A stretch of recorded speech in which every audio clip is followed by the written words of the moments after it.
But Brandon, let's move on. And now we are looking at the entire ACC Coastal Division. Like I said, Hokie fan, I almost said Folky fan. Hokie fan 10 on Twitter is going to be very happy, Brandon, because he was asking for when our Coastal previews are coming. They are here, and we are talking the Coastal Division in football. How we do things, for those of you who are new, is we start from the bottom, we go all the way to the top, we save the best for last. So we'll start with North Carolina, we'll end with Miami. There'll be a lot of ACC teams in between. The first thing I want to start with when it comes to North Carolina State is, and I kind of wanted to North Carolina, not State. North Carolina, thank you. I was looking at, on the article I'm looking at, Ryan Finley's picture is there. Gotcha. So I saw the red and it kind of just popped into my mind. But the first thing I wanted to talk about was Larry Fedora. And this was even before the whole, comments that he made about CTE and football being under attack, which I'll be honest, I think he's kind of an idiot for it, but maybe that's just like we don't need to talk about that. I'll let you say your two thoughts if you have any about that. But the big thing I want to start with Fedora is how important is this season? How important is this season for him? Because he goes 8-5. Yes, he has Mitchell Trubisky for that season. Then he loses Mitch, 3-9 overall, 1-7 in the ACC. There's a reason why we're talking about them first. How important is this season for Fedora that he gets things back on track and doesn't have another 3-win season and 1 conference win type of a season? Well, I think it's going to be really important for him. But unfortunately, the people who made the schedule weren't looking out for him. They're not Tar Heel fans? It's a tough schedule for him, I think. But it is important for him because you go back to that. They got the national champions on the schedule. They got the Golden Knights on the schedule. The national champions, right? I was going to say, I went through that schedule. There was no Alabama on there. You stupid son of a gun. If you go back to Mitch Trubisky, obviously, Mitch Trubisky, very good quarterback, clearly. The Bears jumped up and paid a lot to get him. And they went 8-5. You mentioned that. But then last year, a complete, just down spiral. It was bad. They couldn't score. They could not score in the ACC. They were ranked last in offense. They scored just over 19 points per game. They also gave up tons of points. They gave up over 31 points per game. They gave up rushing numbers like it was Christmas. It was bad. They've got to get this thing turned around, and it's not just one thing. It's offense and it's defense. We're not just, a lot of teams, Ricky, even the poor teams, we'll look at them and we'll say, you know what, there's a lot going on here offensively. But defensively, it struggles. Or there's a lot going on here defensively, but offensively, they struggle. So offensively, they've got two guys at quarterback. They've got Chaz Surratt and Nathan Elliott, and it's going to be a competition between these two. So Surratt, he's kind of that really good dual threat guy. Can kind of do it all with the arm, with the legs. Elliott had a solid last 4 games for the Tar Heels too. And they like his leadership. They like his leadership. So you've got something there. You've got a really good wide receiver in Anthony Ratliff-Williams. He's a big threat guy. He's a guy who can go up. He's, if there's a jump ball, he's going to win it. So you've got some pieces there. But you still have a question. Who's going to be your quarterback? Who is going to be your starting quarterback? You start off with Surratt, and then you end with Elliott. And when you look at it, Surratt looks to be your better overall player, but do they feel like Elliott is a better leader and a more mature guy on the field? What's going to win out there? What's going to win out? And the question, not the question, but the answer may be neither one's going to win out, and they're going to play them both. But I think that I really am never a fan of when you play two quarterbacks. I just pick one and stick with it. You don't like the dual quarterback system? I don't think so. I like a dual quarterback, but I don't like the dual quarterback system because, again, I'm just more of a fan of you pick one guy and you stick with him there. But I've seen it work better that way. We've seen a number of schools do it, and sometimes it works and sometimes it doesn't. But they've got also an offensive line that's going to be very sketchy, to say the best.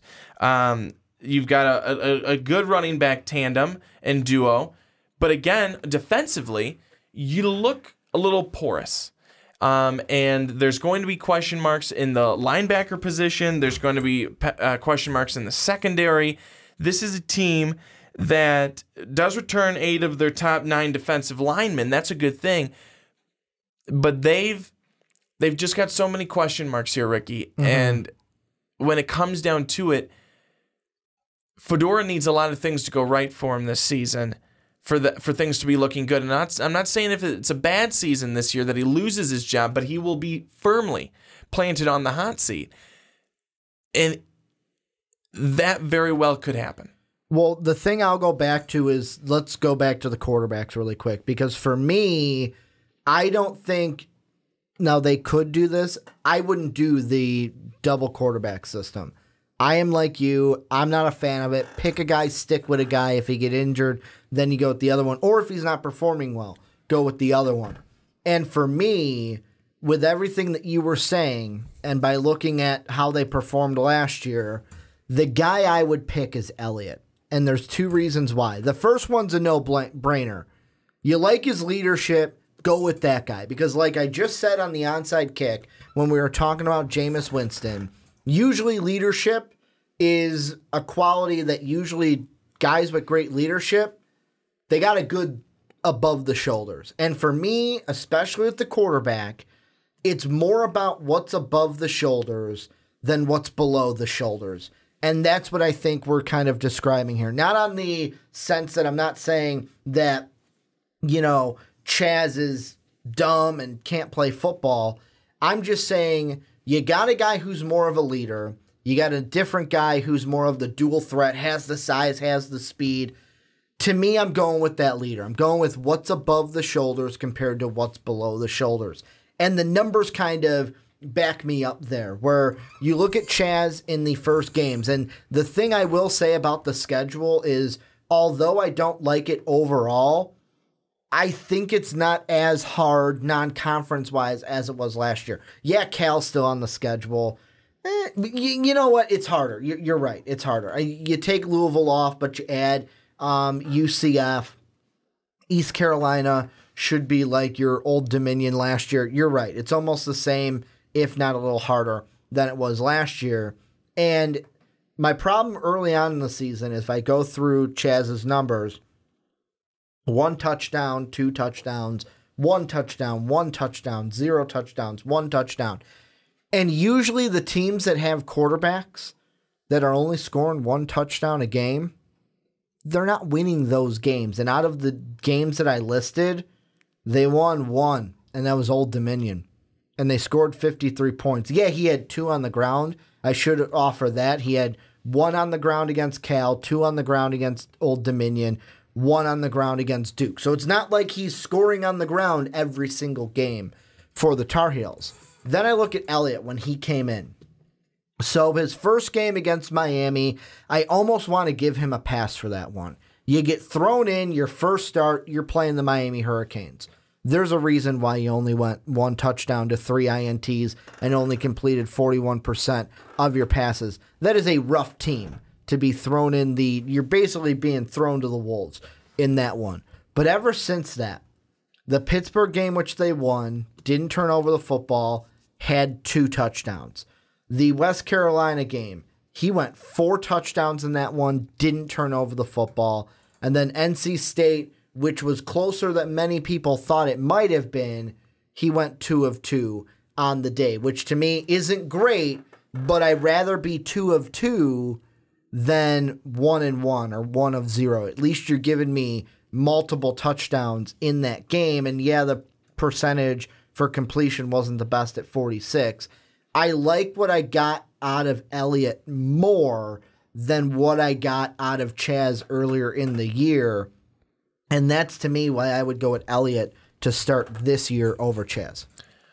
I think that Chaz Surratt, though, I think that he brings another dimension, though, to the game. Mm-hmm. That's and it's not to say that, because Elliott doesn't, he's bad or he's worse, but again, I mean, you're looking at a guy who he doesn't have the size or the speed that Surratt has. He already is. He's bringing the dual threat.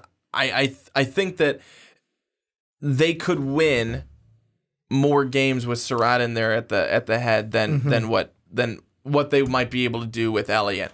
Now they've got good targets to throw to. Like I mentioned, they've got Ratliff Williams, and they've got 2 freshman receivers as well that are going to be a couple of guys that they're trying to bring along and that they are looking forward to. You've got a couple of good running backs, Jordan Brown and Michael Carter. They went over 1,100 yards and 12 touchdowns last year combined. That's really good. So they've got some pieces there to, I think, go with if you're still unsure at the quarterback position. Mm-hmm. And that's nice that you can lean on the ground game. Ricky, I think the biggest thing here is going to be this defense, though.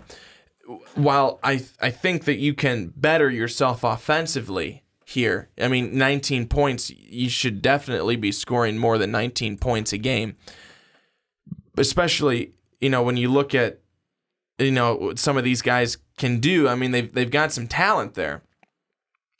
But this defense, for the last 5 seasons, they have finished dead last against the run. Dead last. 5 seasons in a row, you have finished dead last against the run. You're not getting any better. What's going on there? Why are we not getting better?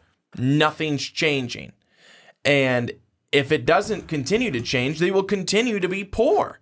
They will continue to be very, very poor against the run. And again, 31 points a game that you're giving up, a little bit over 31 points a game, you're not going to win. You have to be stronger up front. You have to be putting better pressure on. You shouldn't be getting beat so often up front. I mean, it's unbelievable. And because now that you're going to have question marks in the linebacking core and in the secondary, so you may not be able to have that to necessarily lean on, and you're going to have to maybe lean a little bit more on the front line there. And if they cannot do it, if they cannot stop the run, well then gosh, the pass is going to be lighting it up too. And that's why I look at the schedule and I look at what they have on defense. I look at the schedule, and the first thing I think of is they're going to win 2, maybe 3 games again this year, because I think this team can beat East Carolina State. However, I wouldn't be shocked if East Carolina pulled off the upset on September 8th, and I think they beat Western Carolina. Other than that, maybe they steal an ACC home game. I don't know if it's against Virginia. I don't know if it's against Pittsburgh. Probably Pittsburgh because it's at home this year, although I could see Pittsburgh beating the Tar Heels this year. I see 2 for sure wins, and when it comes to the defense, you got to play the offensive Cal that you didn't do much against last year, so why would I think that would change coming into this year? Central Florida, who, yeah, I know they lost Frost from last year. That team's going to be fine against North Carolina. They don't have to sweat against the North Carolina Tar Heels. Then you get Miami, Virginia Tech. These are teams, of course, they played last year. Georgia Tech too. NC State, like they play every year. But one of the teams that I think is a team that could beat them that wasn't actually that good last year that we talked about from the Atlantic, you get Syracuse this year. And me, I'm looking at it and I'm like, Syracuse, we talked about their offense last week, their quarterback last week. I have confidence that team can beat the Tar Heels. So, I look at their conference schedule and I go, I kind of am hard-pressed to find one conference win that you can have this year. That's why I lean so hard on the quarterback decision, because I feel like if the Tar Heels are going to win games and are going to shock a team, it's not going to be, because the game was a 21-14 game. It's going to be, it was 47-48, and we just beat them out. Or like 52-42, and our offense scored more. The offense is going to have to show up because of the lack of defense. And the thing it reminds me of, I was looking this up to kind of make the comparison. It's not an exact comparison because I think the ages were flipped for this team. But if they go with a dual quarterback system, it'll almost remind me of the 2016 Texas Longhorns when they had Shane Buechele and then the 18-wheeler formation or 16-wheeler formation with Tyron Swoops. That's what it's going to remind me of like, who do we start? Who do we go with? I don't know. Let's play them both against Cal, which Cal, I know Notre Dame, that was the number 10 team in the country. Kind of the same thing of you're playing a really high Power 5 team. Cal not as high as Notre Dame was. That's why I am almost against fully the double quarterback, and the offense is going to have to be the thing that picks this team up because it ain't going to be the defense. No, the defense is not going to be there. I mean, we may be seeing again where they're giving up around 28 to 32 points a game. I could very much see that. But if the offense can come up in points a little bit here, even up to 22, 23 points a game, they could, get themselves a couple more wins. I've pegged North Carolina to go 4-8 this season.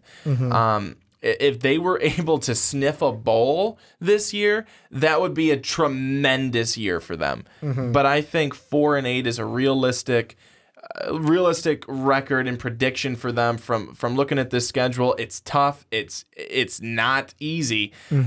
But 4 wins is doable for this North Carolina team to at least get them feeling a little bit better about themselves, but they're still a little ways off. I'm going to be on the opposite, not the complete opposite side of you, but I'm going to be a little bit more pessimistic about this team where I'm going to go my window is 2 to 3 wins. And this team, again, you're sitting there, you're 2-10, you're 3-9. And next year, you kind of mentioned it. We're not going to go into it, but you mentioned it, kind of opened that door a little bit. Next year's preview, we are starting the preview off as, will this be Larry Fedora's final year at North Carolina? Like, that's what it's going to be. After 2, 3, and 9 years, that's going to be the storyline heading into their 2019 campaign, because there's just so many questions. Like, the only question that I'm for sure they'll answer if they pick the right guy, in my mind, it's Elliott, is the quarterback. Like, that's the question that they can answer. Offensive line, you got to work on that. The defense is going to be a huge question all year. You mentioned their woes against the run game. I don't know if you mentioned this, so I'll mention it again. They allowed 5 runs of more than 50 yards last year. And like most teams, it's like, wow, a 50-yard run. Wow, that was a shocker that they got a 50-yard run on us in 1 rushing attempt.